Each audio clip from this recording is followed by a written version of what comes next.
आजचा मुद्दा आपला आहे की अजून काही संपलेलं नाही. काय वाटतं, अजून काही संपलेलं नाही म्हणजे काय? अजून आपली वेळ गेलेली नाही. आमेन. वचनाकडे जाऊया. योहान 11:6, जॉन 11:4. योहान 11:4 काय सांगतं? ते ऐकून येशू म्हणाला, हा आजार मरणासाठी नव्हे तर देवाच्या गौरवार्थ म्हणजे त्याच्या योग्य देवाच्या पुत्राचे गौरव व्हावे यासाठी आहे. आमेन.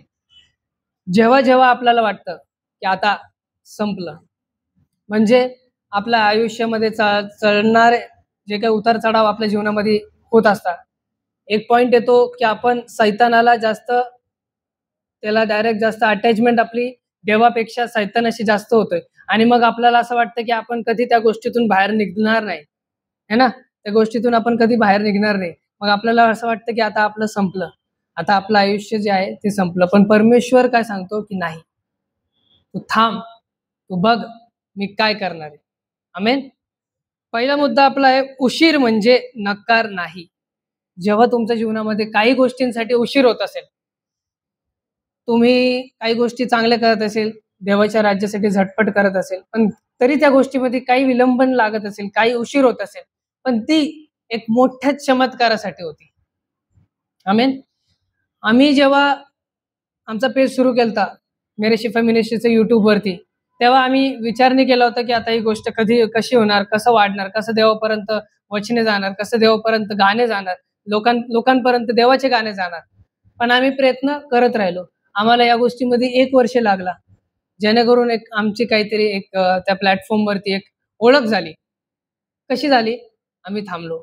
आम्ही थांबल्यानंतर त्या गोष्टीला उशीर झाला, पण एक चमत्कारासाठी आमचं एक गाणं 5.5 लाख वरती गेलं. आमेन. आमचं अजून सुद्धा गाणे, आमचे अजून पॉडकास्ट, जेव्हा जेव्हा परमेश्वराची गरज आम्हाला लागते तेव्हा तेव्हा परमेश्वर आम्हाला ते पुरवतो. जेव्हा जेव्हा आम्हाला पैशांची गरज लागते तेव्हा तेव्हा परमेश्वर आम्हाला ते पुरवतो. तसंच जेव्हा तुमच्या जीवनामध्ये असं वाटत असेल की आता उशीर झाला आहे किंवा खूप उशीर होत राहिलेला आहे, देवाला मला जे द्यायचंय ते अजून मला भेटत नाही राहिलं, पण नाही, तुम्ही आज 60चे हो, तुम्ही आज 70चे हो, तुम्ही आज 80चे हो, पण परमेश्वरांनी तुमच्या जीवनामध्ये एक चमत्कार ठेवलेला आहे. ते चमत्कार जर आपण बघितलं, योहान 11:6, लाजरसची स्टोरी आपण बघतोय, तर योहान 11:6 मध्ये जर आपण बघितलं, जॉन 11:6, म्हणून तो आजारी आहे ते त्यांनी ऐकले, तरी तो हात होता त्या ठिकाणीच आणखी 2 दिवस राहिला. परमेश्वर तिकडे जिथं बसलेला होता तिकडेच तो तिथं थांबला, कारण की तेव्हा त्याला लाजरसला बरं नाही करायचं होतं. त्याच्याकडे टाइम होता. तो काय म्हटला होता, लाजरस जेव्हा मरणार होता तेव्हा पण त्याला माहिती होतं की लाजरस मरणार आहे, लाजरसला असा आजार झालेला आहे, पण तरी लाजरसला त्यांनी बरं नाही केलं. पण तो त्या एका क्षणासाठी थांबला होता की जो चमत्कार होणार होता ना, तो खूप मोठा होणार होता, भव्य होणार होता. आणि जेव्हा तो चमत्कार होईल तेव्हा लोकांना त्याची ओळख होईल की परमेश्वर काय आहे, येशू ख्रिस्त काय आहे, आणि मी त्यांनी मला पाठवलेलं आहे. आमेन. पुढं जेव्हा आपण बघतो की उशीर, जेव्हा जेव्हा आपल्या जीवनामध्ये उशीर होतो तेव्हा तेव्हा एक मोठा चमत्कार घडणार आहे. जेव्हा जेव्हा आपल्या जीवनामध्ये कठीण परिस्थिती येते तेव्हा तेव्हा मोठे चमत्कार आपल्या जीवनामध्ये घडणार आहे. तसंच लाजरस सोबत झाला. परमेश्वरांनी थांबला. परमेश्वर 4 दिवस अजून थांबला. 4 दिवसानंतर त्याला उठवलं. काहीतरी कारण असेल ना त्याला उठवण्याचं. 4 दिवसानंतर त्याला उठवण्याचं कारण हेच की परमेश्वराला त्याचं तो काय ते दाखवायचं होतं. लोकांना आता त्याची ओळख झाली. त्यांनी चमत्कार केले, पण चमत्कारातला सगळ्यात मोठा चमत्कार लाजरसला उठवणं होतं. त्यांनी एका मुलीला पण उठवलं होतं मरण्यातून, है ना? पण तेव्हा तो काय म्हटला, ही गोष्ट कोणाला सांगू नका. आणि जेव्हा त्यांनी लाजरसला उठवलं तेव्हा तो म्हटलं की आता सर्वांना कळेल की मी कोण आहे आणि मी कशासाठी आलेलो आहे. तर तुमच्या जीवनामध्ये जेव्हा कधी उशीर होतो तेव्हा तो उशीर परमेश्वर करतोय, कारण की तो तुम्हाला सज्ज करतो एक मोठ्या गोष्टीसाठी. तो तुम्हाला उभा करतो एक मोठ्या गोष्टीसाठी. तो तुमच्यासाठी लढाई करतो एक मोठ्या गोष्टीसाठी. आमेन. अब्रामासोबत जेव्हा सारा त्याची बायको होती, अब्राम त्याच्या बायकोचं वय किती होतं? 90. किती उशीर झाला तेव्हा ती बोलली होती, यार आता संपला, आता माझ्याकडून गोष्ट होणार नाही, आता मी बाळ देऊ नाही शकत.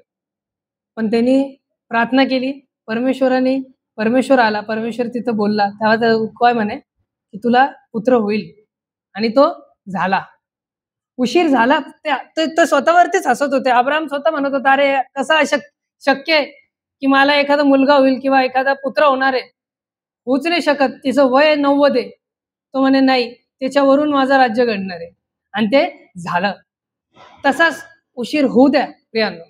आपल्या जीवनामध्ये जेवढा उशीर होईल ना तेवढं चांगलं गोष्ट आहे. आज मला कधी कधी असं वाटतं की मी एक 16, 17, 18 वर्षाचा असताना मी काही नाही माझं बायबल स्टडी किंवा मी काही नाही अभ्यास केला बायबलचा, पण नाही, त्या गोष्टीचं काहीतरी कारण असेल. आज परमेश्वरांनी मला जर निवडलं, आज परमेश्वरांनी जर मला ही संधी दिली तुमच्यासोबत बोलण्याची, तर मला जो नॉलेज देतोय परमेश्वर, जे शब्द तो परमेश्वर माझ्या कानात घालतोय, त्याच्यासाठी त्यांनी विलंबन लावलं ना. कारण की मी त्या दिवशी त्या टायमिंगला सज्ज नव्हतो.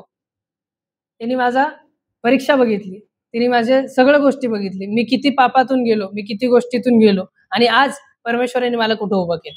आमेन. तसंच तुमच्या जीवनामध्ये सुद्धा तुम्ही हे नाही सांगू शकत की माझं वय झालं, तुम्ही हे नाही सांगू शकत की मी अजून यंग आहे. तुमच्या सोबत सुद्धा ही घटना घडणार आहे, तुमच्या सोबत सुद्धा देव कार्य करणार आहे. पण कधी कार्य होईल? जेव्हा तुम्ही त्याच्यासाठी झटपट करणार आहे. असंच होणार आहे का बसून? नाही. असंच आपण बसून फक्त प्रार्थना करणार आहे का एकटे बसून? नाही. लोकांपर्यंत ती गोष्ट कसं येणार? गॉस्पल कसं लोकांपर्यंत जाणार की येशू ख्रिस्त येणार आहे, येशू ख्रिस्त का मरण पावला, हे कशी जाणार? आपण त्याच्यासाठी झटपट करायला लागेल ना. जेव्हा आपण झटपट करू तेव्हाच आपल्याला तो मार्ग देणार, तेव्हाच आपल्या जीवनामध्ये एक मोठा चमत्कार होणार आहे. जसं आमच्यासोबत एक चमत्कार होत राहिलेला, लाईव्ह चमत्कार आहे आमच्यासोबत. आमच्या जीवनामध्ये किती टेस्टिमनी झालेले, आमच्या पेज सोबत किती टेस्टिमनी झालेली. परमेश्वराने आम्हाला ते एक संधी दिलेली, आणि परमेश्वराने आम्हाला निवडलेले, तसं परमेश्वराने तुम्हाला निवडलेले, सर्वांना परमेश्वराने निवडलेले. आमेन. पुढचा मुद्दा जर आपण बघितलं, देव मृत्यू गोष्टींनाही पुन्हा जिवंत करू शकतो. आपलं मन जेव्हा मृत्यू होतं, सरळ मरणं नाही, जसं आपण मरतो तसं मरणं नाही, पण एक परमेश्वरामध्ये मरणं आपण म्हणू त्या गोष्टीला.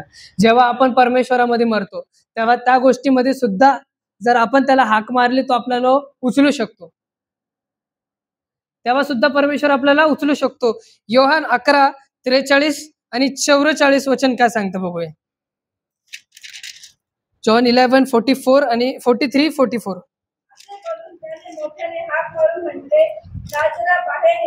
तेव्हा जो मेलेला होता तो बाहेर आला, त्याचे हातपाय प्रेतग्रस्तांनी बांधलेले व तोंड रुमालाने वेष्टलेले होते. येशूने त्याला म्हटले, त्याला मोकळे करून जाऊ द्या. आमेन. काय वचन सांगतं? 43. असे बोलून त्याने मोठ्याने हाक मारून म्हटले, लाजरा बाहेर ये.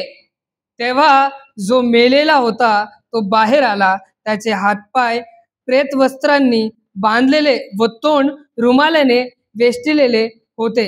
येशूने त्यांना म्हटले, ह्याला मोकळे करून जाऊ द्या. परमेश्वराचा आवाज आपल्या कानात यायला पाहिजे प्रियांनो. आज जेव्हा तो म्हणतोय की कविता सिस्टर बाहेर ये, तेव्हा तुम्हाला बाहेर यायचं आहे. जेव्हा ते म्हणतोय की स्टेफी तू बाहेर ये, तेव्हा तुला बाहेर यायचं आहे. आज तुम्हाला बाहेर यायचं आहे, कारण की तो तुमच्या कानामध्ये हाक मारत आहे.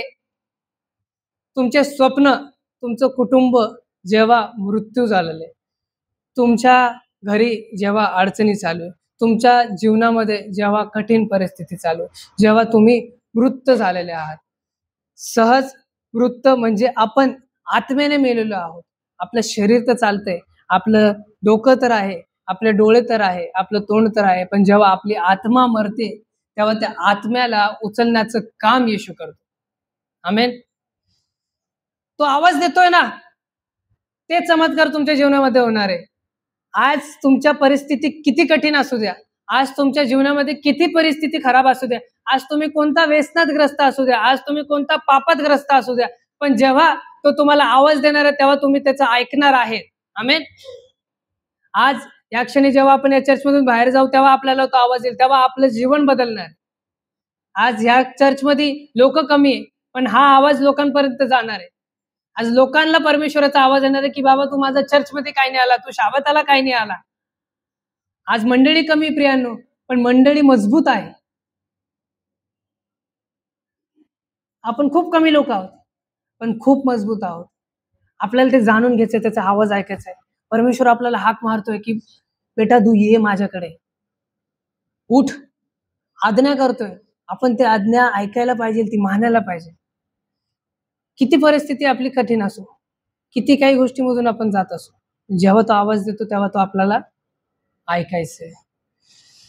पुढचं आपण जर मुद्दा बघितला, 2 मुद्दे आपण बघितलं. उशीर म्हणजे नाकार नाही, आणि देव मृत्यू गोष्टींनाही पुन्हा जिवंत करतो. आपल्या जीवनामध्ये जेव्हा उशीर होतो तेव्हा ते परमेश्वराचा नाकार कधीच नाहीये. तुमच्या जीवनामध्ये किती परिस्थिती खराब असो, काही चालू होतं तुमच्या जीवनामध्ये, बट परमेश्वर तिथून मार्ग काढणार आहे. किती स्ट्रगल तुमच्या जीवनामध्ये जाऊ दे, पण परमेश्वर तिथून मार्ग काढणार आहे. आमेन. पुढचा मुद्दा हा आहे की देव अशक्य गोष्टीमध्ये खास आहे. देवाला सगळ्यात चांगली गोष्ट म्हणजे सगळ्यात स्पेशलिस्ट ज्याला म्हणणार देव ना, अशक्य गोष्टीमध्ये. जिथं परमेश्वर इम्पॉसिबल आपल्याला वाटतं तिथं तो शक्य करणार आहे. जेव्हा परमेश्वर त्याच्या मेसेजमध्ये सांगतो की तुम्ही विश्वास तर ठेवा, तर तो जो डोंगर आहे तो पण हलणार आहे. मोहरीसारखा विश्वास आपल्याला पाहिजे का? नाही. आपला विश्वास कसा पाहिजे? मोठा पाहिजे. जेव्हा आपल्या जीवनामध्ये काही प्रसंग घडतो आणि जेव्हा आपल्यावरून डॉक्टर हात काढून घेतो, तेव्हा आपल्यावरती हात ठेवणारं कोण आहे? परमेश्वर आहे. जेव्हा आपले नातेवाईक, जेव्हा आपले मित्रमंडळी आपल्यापासून दूर जातात, तेव्हा स्वर्गाचे राज्य आपल्यासाठी उघडतात. आमेन. सगळ्या गोष्टींसाठी एक योजना परमेश्वरांनी केलेली आहे. आज आम्ही सुद्धा एक लाईव्ह एक्झाम्पलच म्हटलं, मी माझेच उदाहरण याच्यासाठी देतो कारण की त्या गोष्टी आता इतक्या दिवसामध्येच घडलेल्या. आमच्या जीवनामधून सुद्धा खूप लोक आमच्या जीवनामधून गेले. काही नवीन लोक आमच्याशी जुडले किंवा नाही जुडले, पण परमेश्वरांनी आमच्या जीवनातून काही जे गोष्टी होते, जे वाईट गोष्टी होते, ते दूर केले. आपण तेच म्हणणार. आपल्याला कधी कधी वाटतं की यार हा माझा खास मित्र होता, आज हा माझ्यापासून का लांब आहे? पण परमेश्वराची योजना आहे ना प्रियांनो. आज या क्षणी आम्ही कधी विचार नाही केला होता की आपण एखादी मीटिंग ठेवू युथसाठी, जे मीडियावरती काम करणार आहे, जी युथ भटकलेली आहे, जे युथ इंस्टाग्राम वरती, जे युथ फेसबुक वरती, जे युथ युट्यूब वरती, पण त्यांना माहित नाही त्याचा उपयोग कसा करायचा. देवाच्या कार्यासाठी त्याचा उपयोग होऊ शकतो ना, का फक्त स्क्रोलिंग साठी उपयोग होऊ शकतो? नाही. आम्ही ते शक्य, आम्हाला कधी असं वाटलं की हे गोष्ट अशक्य आहे. आम्हाला असं वाटलं की आम्ही कधी पॉडकास्ट नाही घेऊ शकत. आम्हाला कधी असं वाटलं की आम्ही कधी गाणे नाही बोलू शकलो असतो. पण परमेश्वराने ते मार्ग आम्हाला मोकळे केले. जे इम्पॉसिबल गोष्ट आम्हाला वाटत होती, परमेश्वरासाठी ते पॉसिबल होते. जेव्हा जेव्हा आम्ही एक एक स्टेप पुढं एका वर्षामध्ये जेव्हा आम्ही थोडं स्टेप जेव्हा पुढे गेलो, तेव्हा आम्ही फक्त एक विश्वासाने पुढे गेलो. आमच्या मनामध्ये ती भीती होती की ही गोष्ट अशक्य आहे, ही कधी होणार नाही, पण परमेश्वराने ती करून दाखवली. आम्ही तशीच तुमच्या जीवनामध्ये ती गोष्ट आहे प्रियांनो. तुमच्या जीवनामध्ये तुम्हाला जर वाटत असेल की ही गोष्ट अशक्य आहे, तेव्हा ती परमेश्वर ती घडून देणार आहे. तेव्हा तुम्ही जर त्याच्याकडे नम्र होऊन प्रार्थना करणार आहे की परमेश्वर हे मला जरा अशक्य वाटतंय, तो ती तुमच्या जीवनामध्ये घडवणार आहे. पुढचा मुद्दा आहे, तुमची गोष्ट अजून संपली नाही आहे. फिलिपिकरस पत्र याचा 1 अध्याय. आपण देव अशक्य गोष्टीमध्ये खास असतो याचं आपण एक वचन बघू. लूक 1:37.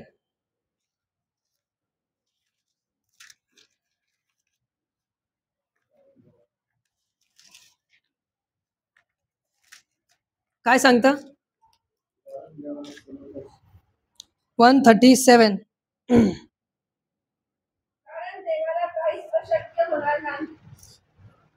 कारण देवाला काहीच अशक्य होणार नाही. हे शब्द जे आपल्याशी बोलतात ते परमेश्वर आपल्याशी बोलतोय, तो येशू आपल्याशी बोलतोय. उत्पत्तीपासून तर शेवटपर्यंत नाही का आपण सगळी गोष्टी बघितले. काही जेव्हा दावीद त्या गोलियतशी लढत होता तेव्हा ती गोष्ट अशक्य वाटत होती. आपण पण तिथे असतो, आपण हसलो असतो, अरे बाप तू काय करतो, त्या व्यक्तीला तू मारू शकतो का? अशक्य गोष्ट वाटत होती, पण परमेश्वरासाठी ती अशक्य होती का? अब्रामाला पुत्र होणार नव्हता, पण तो पुत्र झाला. परमेश्वरासाठी ती अशक्य होती का? नोआला जेव्हा त्यांनी वाचवलं तेव्हा लोकांना असं वाटलं की नाही परमेश्वर नाही, पण परमेश्वराने ते दाखवलं करून. ती गोष्ट त्याच्यासाठी अशक्य होती का? नाही प्रियांनो. येशू ख्रिस्ताने जेव्हा लाजरसला उठवलं तेव्हा ती गोष्ट अशक्य होती का? नाही. तसंच परमेश्वर तुमच्या जीवनामध्ये करणार आहे. मोठा चमत्कार तुमच्या जीवनामध्ये होणार आहे, पण त्याच्यासाठी आपल्याला झटपट करायला लागणार आहे. ती जी बेडी ती आपल्याला तोडा लागणार आहे, त्या सैतानापासून आपल्याला पळा लागणार आहे. जेव्हा आपण परमेश्वराच्या मार्गाला लागू, परमेश्वराच्या सानिध्यात जाऊ, तेव्हाच आपल्याला सर्व गोष्टी शक्य होणार आहे. आमेन. तुमची गोष्ट अजून संपलेली नाही, ह्या गोष्टीने आपल्याला काय कळतं, ह्या मुद्द्याने आपल्याला काय कळतं? हार मानायची नाही. तुमची गोष्ट अजून संपलेली नाहीये, तुमची स्टोरी अजून संपलेली नाही. का परमेश्वर असं म्हणतोय? कारण की त्यांनी काहीतरी तुमच्यासाठी विचार केलेला आहे ना. यस, जिथं तुम्हाला वाटतं की संपलं, तिथून परमेश्वर सुरू करतो. आमेन.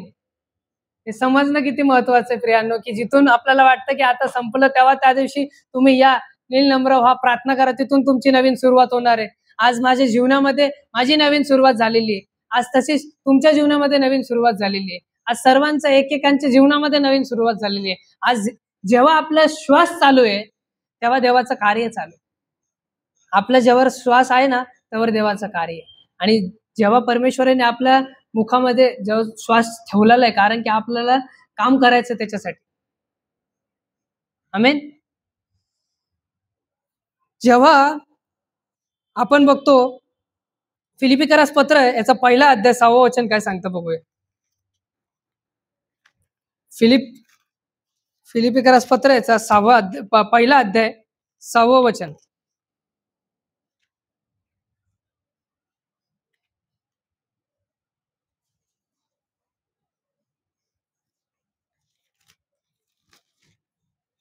पहिला अध्याय 6वं वचन. ज्याने तुमच्या ठाई चांगले काम आरंभिले, तो ते येशू ख्रिस्ताच्या दिवसापर्यंत सिद्धीस नेईल, हा मला भरोसा आहे. आता चांगले काम, ज्याने तुमच्या ठाई चांगले काम आरंभिले, तो ते येशू ख्रिस्ताच्या दिवसापर्यंत सिद्धीस नेईल. आपल्या जीवनामध्ये जे चांगले कामं होणार आहे, आपल्या जीवनामध्ये जे लोक कार्य करणार, ते येशू ख्रिस्त आपल्या सोबत पाठवणार, ते येशू ख्रिस्त आपल्याला गाईड करण्यासाठी पाठवणार. आमेन. पण ते ओळखणं आपल्याला गरजेचं आहे. आपल्या जीवनामध्ये खूप गोष्टी येणार आहे, खूप लोक येणार आहे.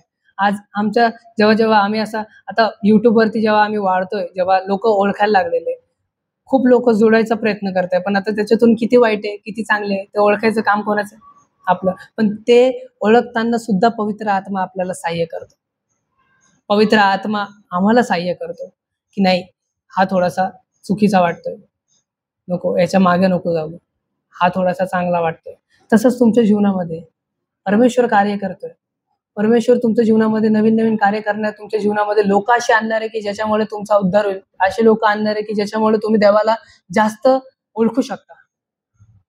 आमेन. म्हणून परमेश्वर सांगतो की तुमची गोष्ट अजून संपलेली नाही. Your story is not end eight. समजा प्रियांनो, किती महत्वाची गोष्ट आहे की परमेश्वरांनी सांगितलं की तो आपल्यासाठी काय काय करू शकतो.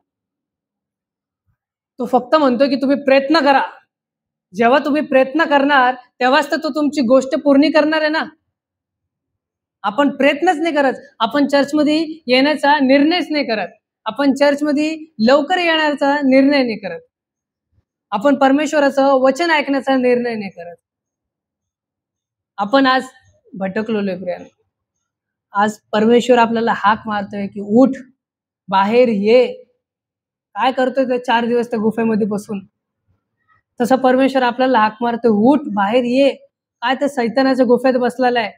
का त्या सैतानाच्या मार्गात लागलेला आहे?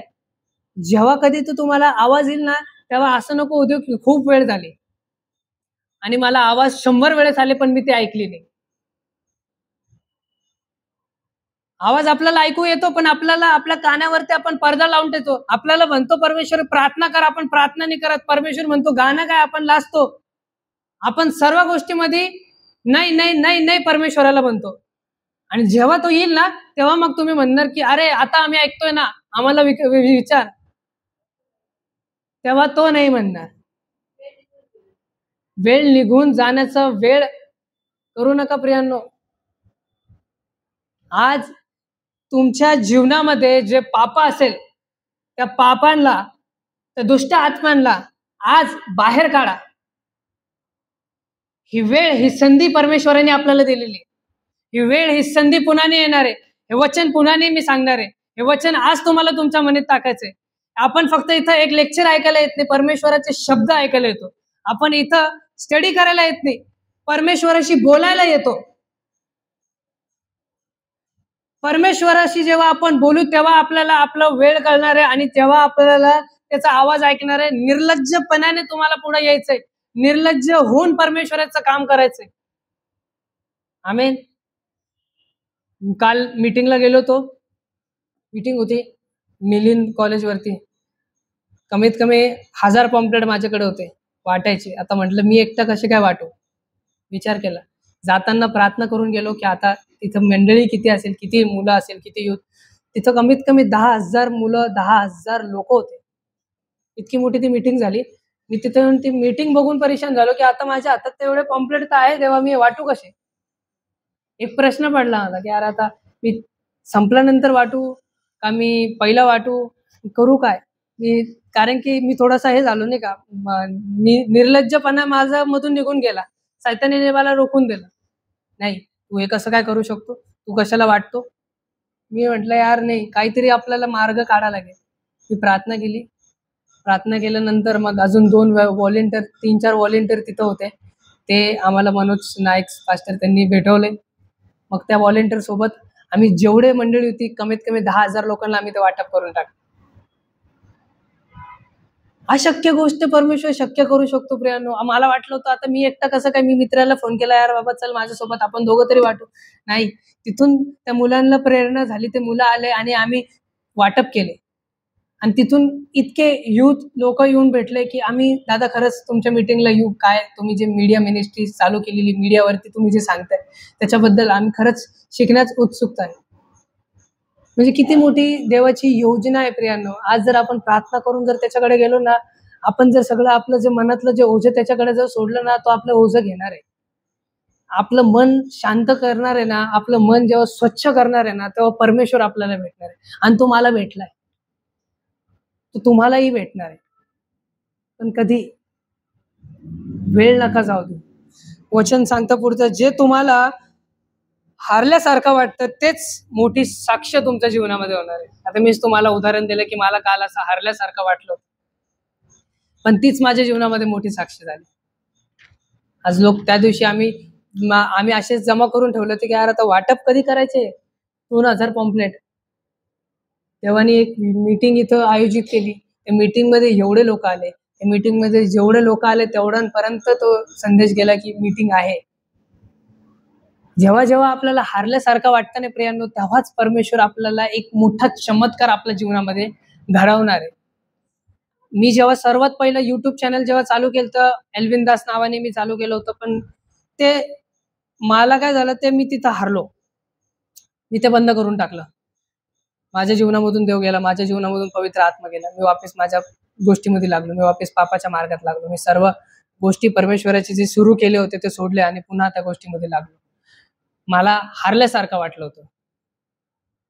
तुमच्या जीवनामध्ये सुद्धा तुम्हाला खूप वेळेस हारल्यासारखं वाटतं. कधी कधी आपण बायबल उघडतो आणि बायबल बंद करून देतो, आपल्याला हारल्यासारखं वाटतं. पण तेव्हाच एक मोठा चमत्कार तुमच्या जीवनामध्ये होणार आहे. आमेन. आज आमच्या जीवनामध्ये एक मोठा चमत्कार झाला. आज तुमच्या जीवनामध्ये एक मोठा चमत्कार होणार आहे. आणि जेव्हा आपण म्हणतो की शाबात, आज आम्ही ह्या चॅनेलद्वारे सुद्धा शाबात काय आम्ही तो सांगणार आहे लोकांना की शाबाताचं महत्व काय. आमेन. वचन सांगतं रोमकरास पत्र याचा 8वा अध्याय 18 वचन, शेवटचं वचन आपण घेऊया.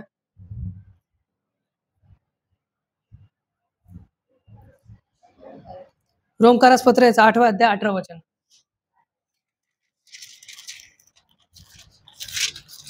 कारण आपल्यासाठी जे गौरव प्रगट होणार आहे त्याच्या पुढे सांप्रत काळाची दुःखे काहीच नाहीत असे मी मानतो.